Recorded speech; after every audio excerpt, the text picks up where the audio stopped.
These schemes, mostly, it feels like it's mostly women who are involved or who are the target market, because it's mostly ama sijui kama like wanaume wakioshwa they don't talk about it.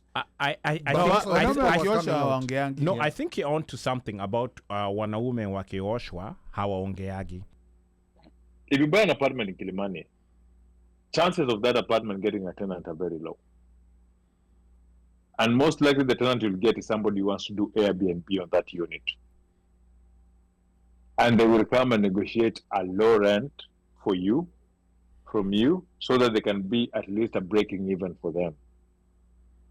So if you buy, if you yourself decide to do Airbnb, in Kenya, most Airbnbs make money when they get off the app, not through the app.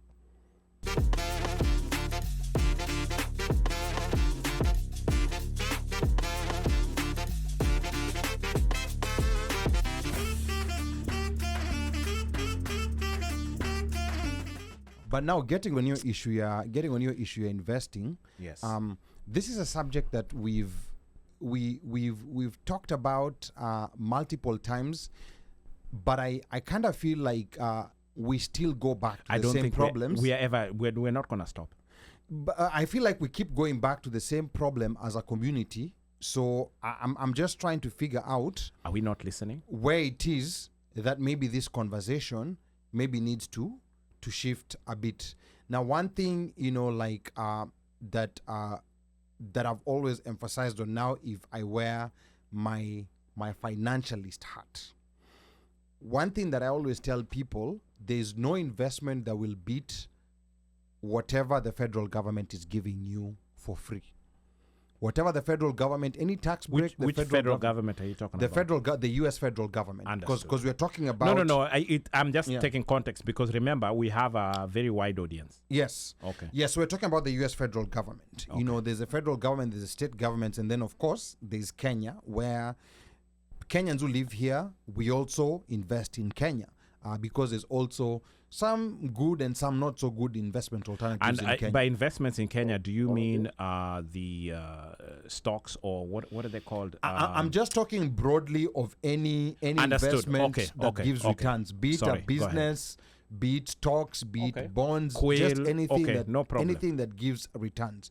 So I think where I think the community needs a bit more sensitization is on first how to take advantage of their money, because I believe some of these not so good decisions that we see people make are based also on people not being aware of what they don't know.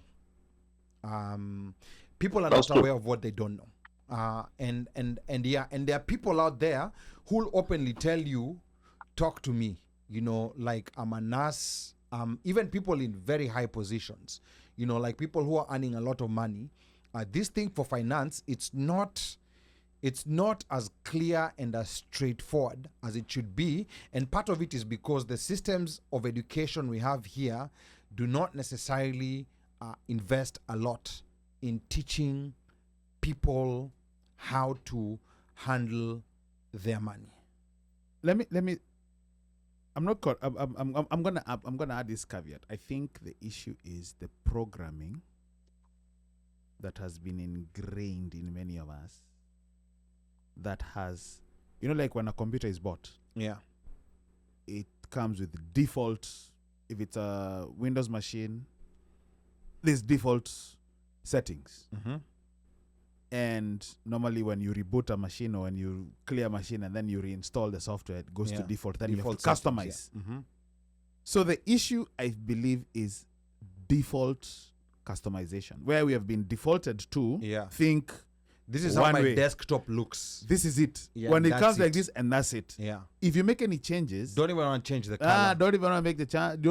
Screensaver is the same. You don't even say, listen, you can attach an external monitor, HDMI. No. Okay. But the fact that it is default setting to think land, that's the default setting. Yeah. That is what that is one thing that we sort of have to break away from. Yeah. Carry on.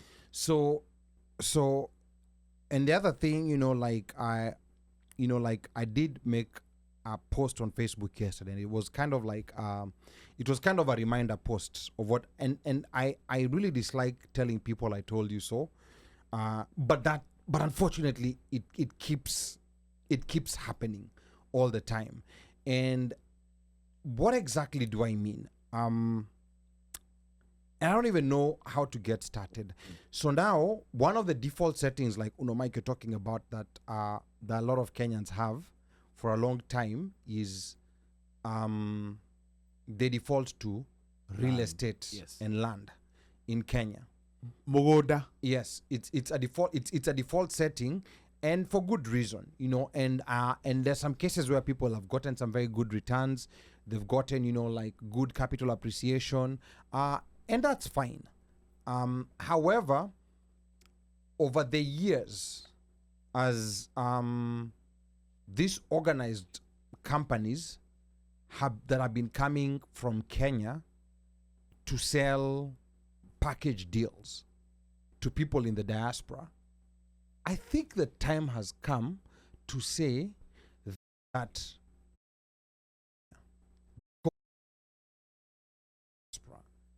these problems, they constantly come back. They constantly come back. It's this company or that company or this individual or that individual. They constantly come back. And here's the other thing that I personally would like to do, because it's one thing to have a bad investment. An investment can go bad. That is okay. That is true. But now the part where even us in the studio, we are sometimes even a bit blind to, in these situations where people come and complained, were these products designed to scam, or was it just in the process that there was maybe some incompetence in between? There were things that happened and it didn't turn out as expected. So those are the two key things that I think in my mind I have been asking myself, because there are some schemes that are designed ground up as a scam. Yes. Yeah. But then there are some that they were designed with good intent. We are out here, like looking to get people in the diaspora to invest and make good returns. But then something happens in between. Where did the Madagascar happen? What happened? Yes. Where? So that's a part. That's a part audit. that we'd like to understand, because with all the noise that's going on in the community, it's really difficult to tell what's what. And this is now from an outside perspective, because we're all hearing this, at least us in the studio, we're hearing this from an outside perspective. And these schemes, mostly, it feels like it's mostly women who are involved or who are the target market, because it's mostly, ama sijui kama like wanaume wakioshwa, they don't talk about it. I think you're on to something about wanaume wakioshwa hawaongeagi. Yeah. And then No. wanaume pia si kwa ubaya, wanaume waga mkonogamu. Yes, we're not quick. Haitatoka until it's so. Now, I don't know if that's good or bad, and maybe that's why sometimes kuoshwa uaganini, because ulukomengoja sana, and then eventually ikitu ikaenda south. Yeah. But I was also going to ask you, in that realm of hizi vitu unasema, were these originally schemes of tunawasha, or it turned into tunawasha at a point when mtu aliona pesa? Those are the. But then ngoja ni hizo ni vitu hatujui sasa. Nirushe spana kwa hiyo. Ingisha spana yako. Wacha tumsikie Mika.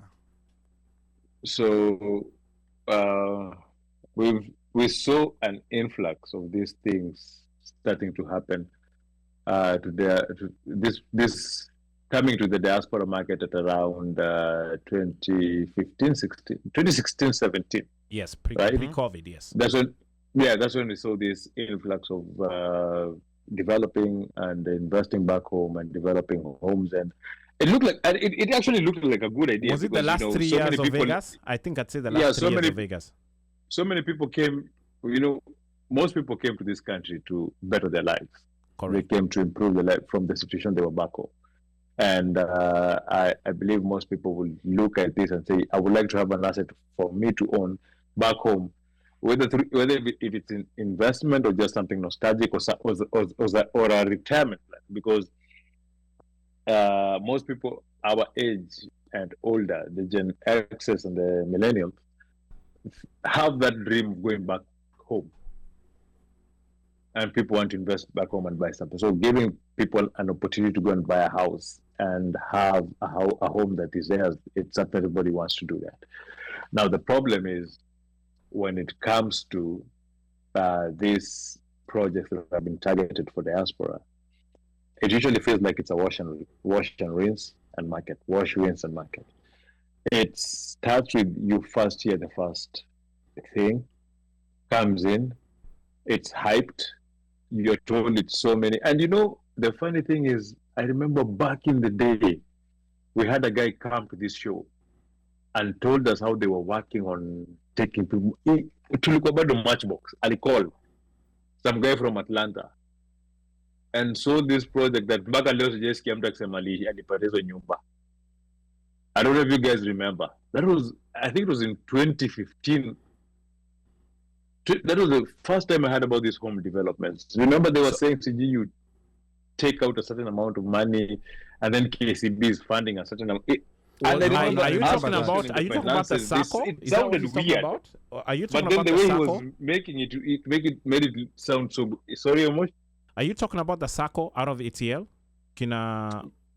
Or yeah, I think. Or was it? Yeah, I think it's that one. Kilondu? Yeah. Kina Ralph Kilondu, I think, right? Yeah, I think it's that one.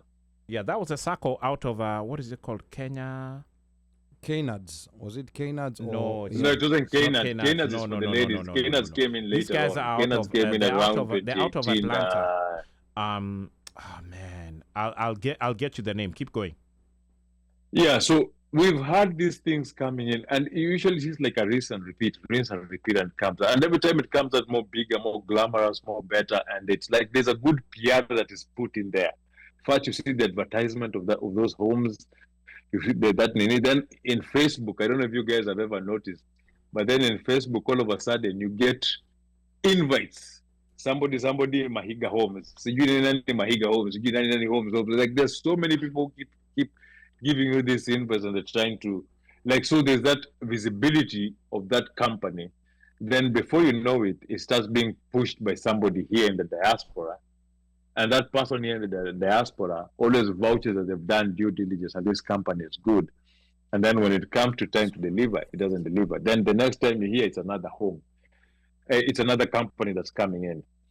It's the same thing. In Kenya, I once read a tweet. Somebody said that, ukitaka kununua land hii Kenya, na uone land inakuwa pushed na influencer, usinunue. Hiyo ni scam. Interesting. I have my own theories about influencers. Akasema hiyo ni scam. Na unajua akasemaje? Akasema hii land mtu kuja ananunua 3 acres. Anaanza kudevelop like a signpost. Alafu hapo ndo mnakuja mnashora. Nyumba hiyo 3 acres kuna 300 acres iko empty. Mnaambiwa ploti zenu ndo hizi hapa. Unachagua ploti naende so kuna model home. Nini? Kuna model home. Yeah, kuna zile wanaanza kujenga whether they finish or not. Okay. Then you guys come and buy. Then by the time it gets, that company collapses. No, and disappear. Then that same land, another person will come and revive it and go to another corner and buy 3 acres and do the same thing. Where? It's a rinse and repeat. Na so bila nisema hiyo even when describe you as an influencer, I started looking at the Kenyan influencers in Kenya stopped doing land because walianza na kina Caroline Motoko kwa radio wakashuka mpaka creative na Jugushi. Wakashuka mpaka kina Jugushi. Au mpaka pia wameacha, right? Then what was the next market? The diaspora. And they are minting. They're minting a lot. And there's so many. The comments that are coming here are hot, thick, fast. Let's see. Steven JJ says wako pia njaa, so tumbo kwanza raia baadaye. Tumbo kwanza raia baadaye. Almost 90% elected guys are out for themselves. And I think this is pertaining to some elections. Like in that thing of Cheregei. I almost tagged you. So Steven JJ says it was Kindiki. Hata all the Mrima wanted him. Ruto akafanya ile kitu akachagua Rigiji. I think we're going back to that conversation about Kerea. Who are mechoma. Coming back, let's see. Mwakisha Mgendi Bri. Or is it Bri? Is it Bri or Bri? I think ni Bri. Bri. Investing is investing its diversity diversity. Investing is an effective strategy. Expect watu wanasota huku. Tabitha says, I think it is also a due diligence issue. As Kenyans, we are raised to follow authority without asking questions from the time we are children. And we default to this even in things investment. We find it difficult to ask questions, push the authorities to points of discomfort, etc., at least for millennials and older. Because we have the way we've been programmed, you don't ask. Nikona unapigiwa simu, kuna kitu hapa, tuma pesa, you send. It has happened for me, by the way. I don't know about you guys, but you don't ask questions? Boss, a while back, yeah, I just be like, hey, by the way, there's like a thing over here, kuna kitu kamene, tuma ID chap na utume nini. Na ni madhara nakupigia. Unasema sawa, haina ngori. No, but you see, she doesn't do due diligence, then, which means it's you who's gonna but you see, yeah, kwa ground. Me, I'm here. That's you're not gonna question. That's where you go. You get go get a lawyer who does it. You're paying him to go check into those things. Yeah, acha tusikie comments. Na pia yeye ulipwa. So Slay says there are too many loopholes. But real quick, I'll say this. Yes, sir. From what Tabitha said, due diligence, that's also becoming a very overrated word. It's also, yes. It's also very tricky. Because you can still, in Kenya, you can still do your due diligence. Na bado washwe. Utalimwa. Yeah. Bado narambwa. Ile deadly. Slay, there are too many loopholes in Jamhuri that make it easier for things to happen. That is true. Even with due diligence, utarambwa. That is true.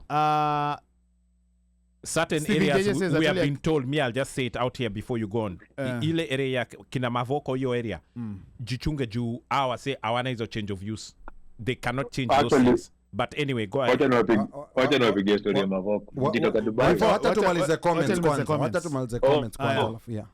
Steven just says, I totally agree. Lakini the good guys don't want anything to do with politics. The leaders you want, hata hawataki hizo big salaries. The chance to serve is enough honor for them. Na watafanya kazi poa sana. Gen Z revolution ndio inaweza toa those good leaders we want. That's what I believe. And I think this is pertaining to comment on historically constantly repeating itself. Remember the expose Alan Namu did on land? Yes. That's the one. That was crazy. Due diligence. Yeah. Hapa unalimwa. It is also it also happened in 254, but it happens more here. Here where? Stato. I don't know where this is. Also the fact that this is our Washake. Also the fact that we are far away and can't always be on the ground makes them more audacious. Higher. Let that sink in.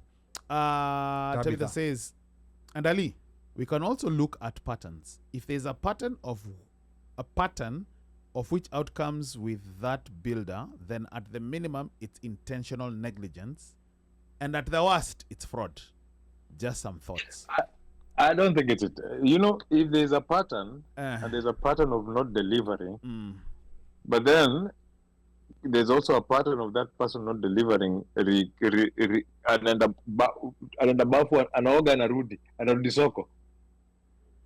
Kama kila sata kwa anaoga, anarudi soko, it doesn't matter who's selling the mama, who's nini. So it's fraud. Yes, kuna negligence, but then pia kwa negligence tunasema kitu moja. Unajua uzuri ya fraud haikuangi ati nikikugonga one mic nimekudharau. si ati nini nimekudharau, wewe ni fala, nimekuingiza box na nikakugonga. So haikuangi ati ni negligence. Inaweza kuanga labda mtu ajui the first time labda kuna vile nimejimarket, nimefanya nini, but unajua shida. I don't think the people who are losing money to these scams, are repetitive customers. I think it's just people who saw the first batch ilienda akashikwa na FOMO, then by the time, because hizi scammers zikuangi ati zinaanza ati hii inaisha hii inaanza, zinakujanga zokuja zikievolve. So it's usually new people who come in, because I don't think the women who lost money in Kenyans are the same women who lost homes in Mahiga. Alafu na ndo the same women wame lose home kwa hiyo juzi. It's always a fresh set of people. Certified. I don't think it's the same women, but it's still a bunch of Kenyan women who are losing there. Kwa sababu ya nini? Kuna hiyo FOMO na vile vitu zinaoshwa. So hii ni kugongwa wamegongwa. I don't think there's anything else. You cannot sugarcoat this. Now here, and I'll say this, like we all the information we have is just what's in public platforms. We don't have any other extra information. No. I know we've had like there's some cases that are going to court, so I think we also have to be patient to get to the outcomes. And also we like I personally don't know. I don't know about anyone on the panel, but I personally don't know any of the victims and the extent to which of the money they've lost, if it's the full investment, if it's just that the investment has taken too long and it will be finished later on. So those are things that we just don't know. We don't know. We just don't know. We don't know. Those are things that we will need to verify, with people who've actually spent their money. People who have gone through the process. Yeah, people who've gone through the process. Not hearsay, but somebody who comes and says, me, I was in there. Yes. Othiambo Odak says, but also wanaume are the ones who come up with these schemes and somehow manage to draw women in. Feels like being duped by a mechanic just because your genotype is XX. I don't know about that. Maze mechanic sika shamba. Unajua kuna difference hizo vitu mbili. Useme tu ukweli. Si ulisema unataka alafu pia useme tu ukweli. As much as unataka kusema ni mwanaume ndo alikuja na hii kitu, I don't think it's a man who went to sell this shamba to the women. So now the hapa Tabitha anasema we get amnesia too quickly. True. Yes. Oh my God. Yeah. We amnesia. Wow, Tabitha. And then hapa Steven JJ anasema could Kenyan Diaspora Sacco. I think that's the one we're asking about. And then Mwakisha anasema does the person has patency? I don't know exactly what that means. Mwakisha, please rephrase that. And then Steven JJ anasema kuna Kenya USA Diaspora Sacco. Yes, that's the one that Kenya USA Diaspora Sacco are the ones who came to us, and they're actually a legit outfit, Mika, if you remember. Now Steven JJ anasema hapo I'm a member. It's based in Atlanta with offices in Nairobi. Yes, they do have offices, and they have plans and everything. And so Steven JJ can give us a breakdown as a member of the offerings that they have. Yeah. But since they're not paying us, here you awache tu hapo. Okay, and then Luis Muya anasema and look for one or two influential or women in good social standing, women to push their agenda. And this is in response to Othiambo Odak. Trying to say that men are the ones. Yeah, and then hapa Steven JJ anasema kama kuna ile kitu nichanuliwe mapema. So I'm not sure what that is in reference to. But yeah, so I think like we're not here to litigate because we're not here to litigate because this is just something that is out there in the community and people are talking about, and we should bring us back to like if you have your money, you're a nurse, or you're like you're in IT or whatever field you're working in, and you have this extra money and you're trying to figure out what's the best place that I can take this money. I think a basic question that any investor should ask themselves, and I know businesses sometimes, investments, sometimes you can't tell, but then there's certain spaces where the returns are, the average returns are fairly known. And one of these areas is, for example, like the rental market in Nairobi and the outskirts. That's information that's fairly known. You know, like if you build a 2-bedroom in some part of Kilimani, there's a certain range of money that you're gonna get. If you build it in Syokimau, there's a certain range of money you're gonna get. So I think it's important for people to understand like those averages before they go into the process of investing. And while doing that, you're also looking at the alternatives that you have right here under your feet. And I know people will sometimes say, oh no, like we should invest back home. That's where they need the money the most. We are growing the economy, blah, blah, blah. I think we also have to be very honest with ourselves when we're investing at home. We have to be honest with ourselves on why are we investing. Are we doing it? Are we building a home for our parents? Are we, looking to help the community? Am I into the arts? I'm going somewhere. I'm building a theater. I don't care if it makes much money, but it's going to help the community. Because people have different interests. So I think people need to philanthropy, be very... blah, philanthropy, blah, right? yes. People need to be very honest. And then you also have to be honest with yourself. If your goal for that investment is you're looking of a way of maximizing a return. So you have to be very honest with yourself. So the people I've been addressing, because sometimes I address this issue, I get attacked because I'm Lakini like, we waga hater, but go ahead. No, ni sawa. Yeah, me I'm okay. I'm okay. Alafu unajua shida yake na wasomeanga. Hawaambiangi kwa upole, yeye wasomea. And speaking of kuwasomea, when you please add this to your repertoire of kuwasomea. So Washeke says before the current KG FEP was the FKG FEP. If you guys do you guys remember FEP?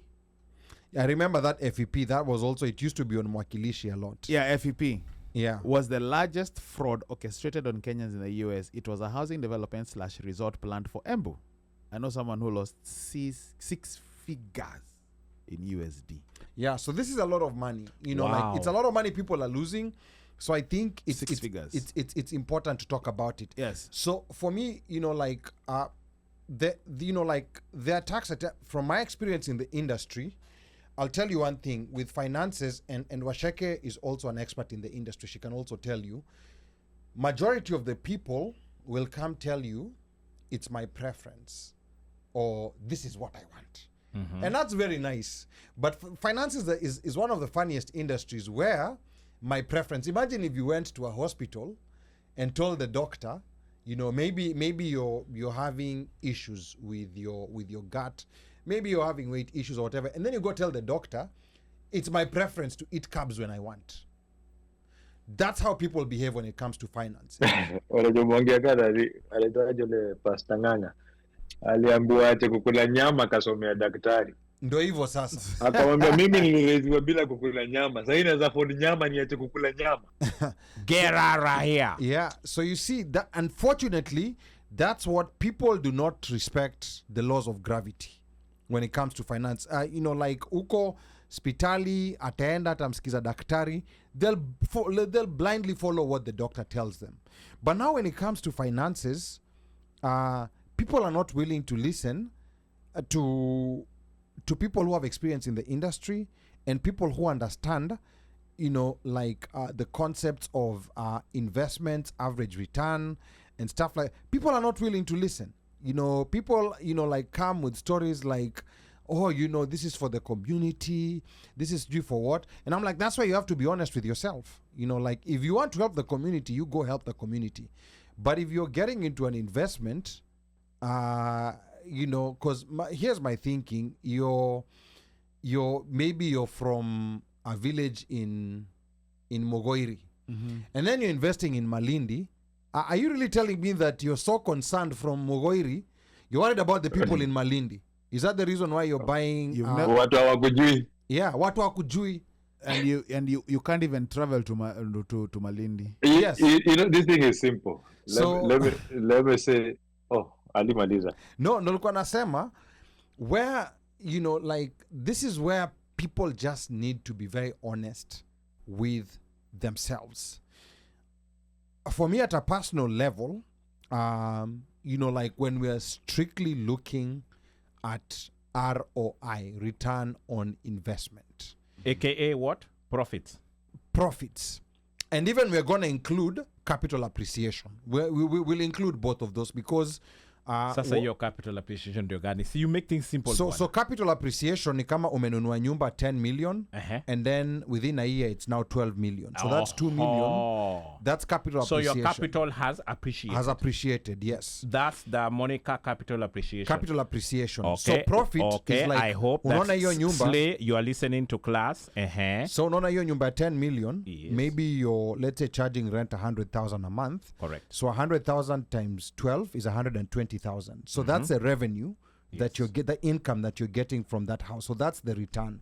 That's the profit that you're getting out. Let me not even say profit, because you have to take off your expenses from that 120K, but it's a revenue that you're bringing in. So there's a revenue, plus you can include the capital appreciation. And then that turns into your ROI? And then that turns into your ROI.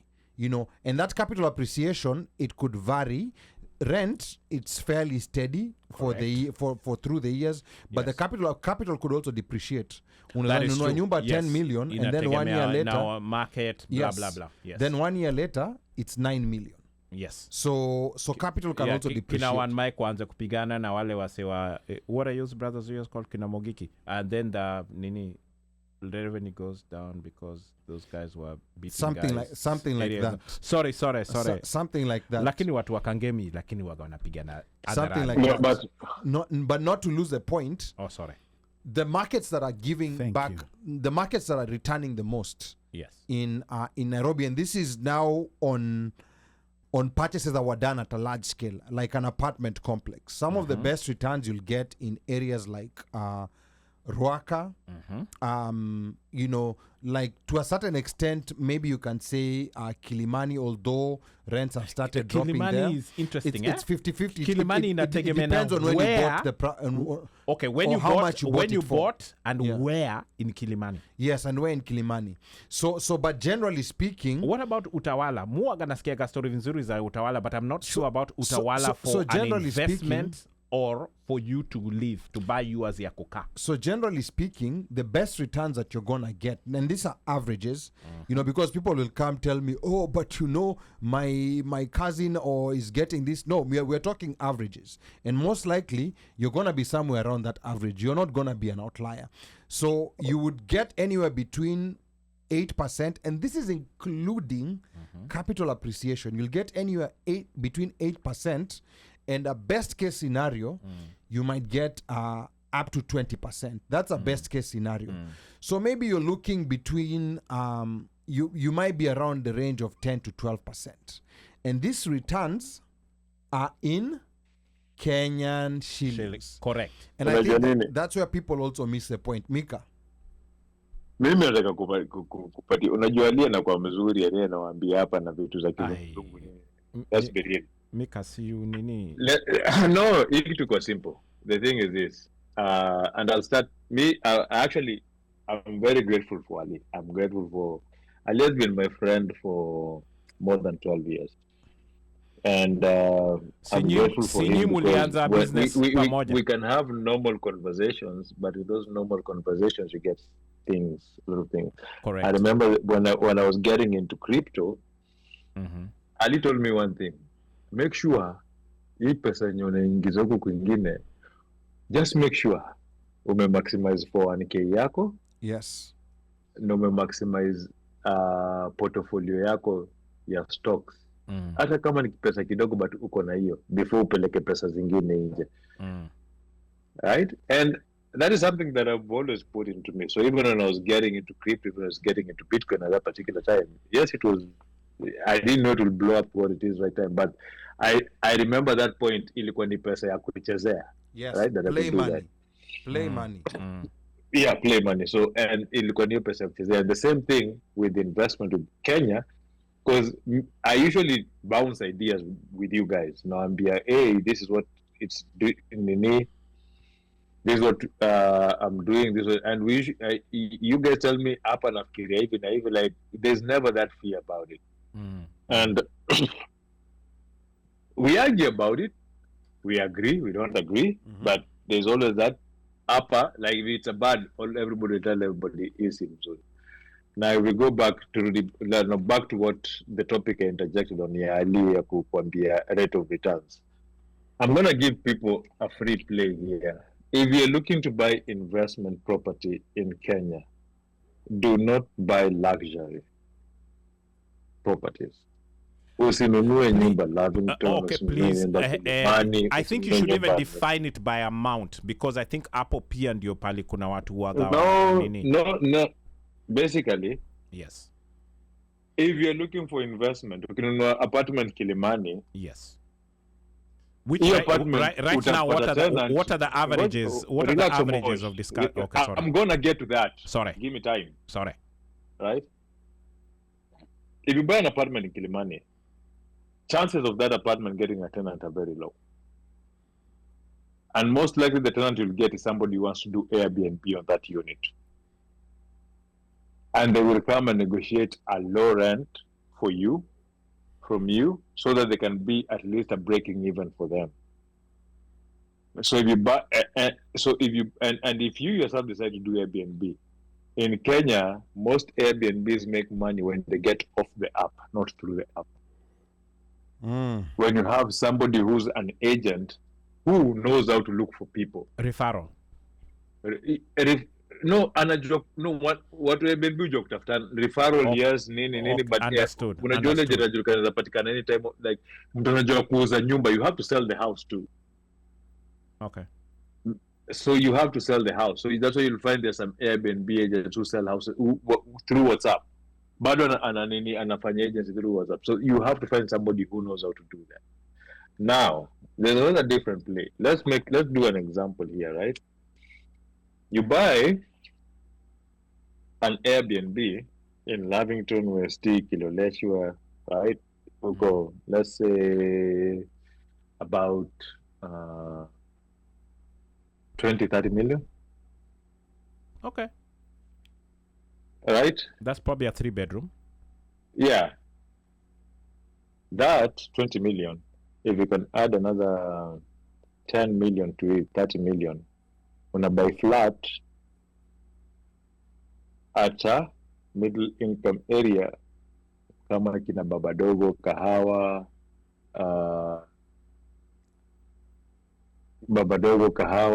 Paipu. I think Utawala iko hapo ndani tu. But by a flat, Mika, do you mean a building? Or, yes, or I think that is a building with probably at least maybe that has like 10 8 units. to 12 houses. Yes. How many units? 8 to 12. 8 to 12. 8 to 12 okay. About average. Okay. I like 8 to 12 houses. Yeah. And you rent those houses. One house you rent for like 20K. Okay. Wacha tufanye hiyo madhafu. So one house for 20K, 12 houses, that's 240K a month. 240K, yes. Ebu multiply that by 12. How many houses? 240K. 12 houses at 20K a month. Okay. Yeah, ile nyumba ya Kilimani is a 3-bedroom. Utarentisha na kitu between 120 to 150K. Yeah. Na si guarantee tapata mtu. Hata hiyo si guarantee. But hii plot ingine pale umeweka on a living wage, hizi estate za kawaida, you don't even need an agent. You just need a caretaker. Bora uko na maji, una parking, like uko na maji ipoteangi, una parking na uko karibu na stage. Na kuna security, I guess. Na kuna security. Yeah. Those houses sell themselves. So if you are looking to invest, don't buy luxury. Alafu kwanza kama hiyo plot yako iko na duka hapo chini. Yeah, zile mahao wagana duka chini, at least like either 2 or 4 shops, depending on how the building is built. Yes. And that tenant gives you, huyo tenant wagana lipiga what? Kitu ka 35K? Or what? Unajua duka ni kadogo, lakini uko expensive kushinda nyumba. Yes, and that's what I was saying. How much? I don't know what the rents for those. So let's say tulikuwa nasema rent 20K, hiyo duka teka 30. Alafu duka bado analipianga goodwill. Yes. Unaweza kaka goodwill kwa ule mse anaingia. Yeah. Yes. So Mika, let me get something. So hizo area kama Babadogo, you can buy a flat with 8. You can we buy a have flat. 12 units. Actually, ziko With 12 mingi, units. especially if you have somebody who works with banks and they can find you those that are in distress. In distress by meaning zenye zimechukuliwa za loan, mtu akulipa loan. Yeah. Let me tell you something. If you've ever noticed who are the richest people in Nairobi, those Kikuyus to businessmen to baba, wanakuwa na biashara gani? Flats. Our starter pack. Yeah, wale the jacket na pick up ama pujo. Correct. Okay. Correct. All right. Yeah. Yes. Because that's an interesting comparison. 30 million in Kilimani will give you 100k per month. 120k per month. 150 at 150 ni ngumu. Inategemea. Maybe it's furnished. Unajua ako ka furnished ndio watu wanaongezeaga. But now that's an increased expense. But sasa uko Babadogo for the same 30 million you can harvest double the amount of money. And you, in fact, even you would barely paint the walls. So that's you have I'm just saying, but I'm just telling you that then what I was trying to make jokes of this is that the investment that you're going to put in, you're not over there trying to get a guy who's telling you where's the generator, where's the I don't know what nini. Our say they are hardworking Kenyans who need a space that is safe and they have the basic amenities, utilities and amenities available, which is basically water, security, na electricity.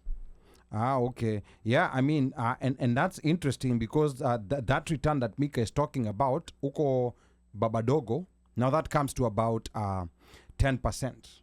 And Kilimani... When you say 10%, what are you basing? So when you multiply 240k a month times 12, you get around 2.8 million.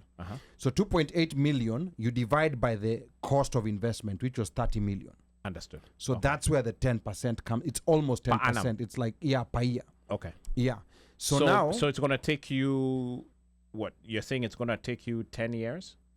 So it's probably going to take you 10 years to recover your money. To recover your money. Yeah. Okay. But and that's actually a good way to think about it. It's going to take you 10 years to recover your money. Guess how